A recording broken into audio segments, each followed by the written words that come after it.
Before we start polishing, any tips on that, I wanted to let you guys know what Prophy angles we have here in the office. This is going to be your main Prophy angle. I put a lot of thought into doing this. I felt like we were polishing a little bit too much pressure and a little bit too much, one way to think of it is if you're putting too much pressure on the rheostat, you'll hear that high pitch sound, kind of the high whining, and it puts a lot of friction, a lot of heat buildup on the tooth, particularly kids' teeth. And when I first started having assistants help me polish, they were doing most of the kids, so you don't want to get it too hot, too much friction, or that pulp can be damaged. It can heat up the tooth. Again, not a usual thing with the polishing, but it can happen. It's why we have to spray water when we're doing the hands cup, all those kinds of things. So these ones are the twist to it. They're not like any of the regular ones that spin in a continuous circle. These just move back and forth. There's less splatter, there's less heat buildup, and you can be a little bit more lax, so I haven't really coached enough on the technique. But that's going to be your main Prophy angle. We also have the screw-on ones for a few of the hand pieces, so you can use those as well. They do spin continuous circle.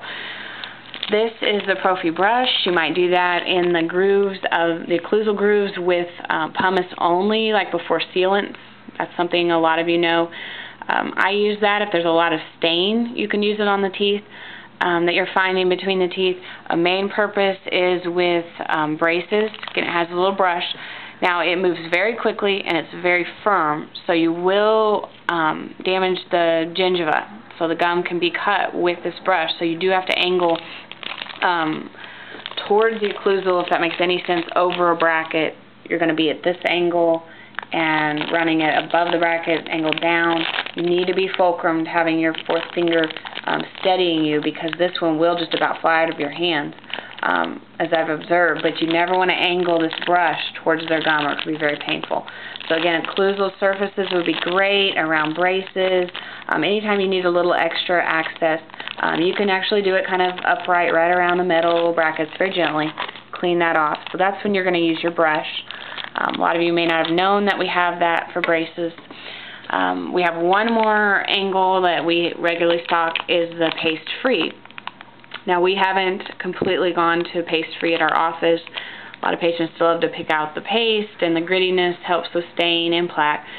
So this would be in a case where people just really don't like that Prophy paste. It's also fluoride free, as is pumice. A few people have allergies to fluoride. A few elderly patients, we have to sit upright. They can't have a lot of water buildup. It's been very good. It's great to use before taking impressions. If they have some plaque and we haven't cleaned their teeth, you want to just run this on there. Again, you don't have to use the paste. It has a little bit of grit impregnated into the rubber, so it just does a continuous spin. Again, it's a little bit more firm and it will spin out of your hands, so you have to practice good polishing technique with a fulcrum as you have this on there, or it will just fly off and it could kind of hurt them. So those are the times you would do that. It's great for veneers. It's great for times you'd be resubmitting that. The doctor could give you some clues to how we could be incorporating this.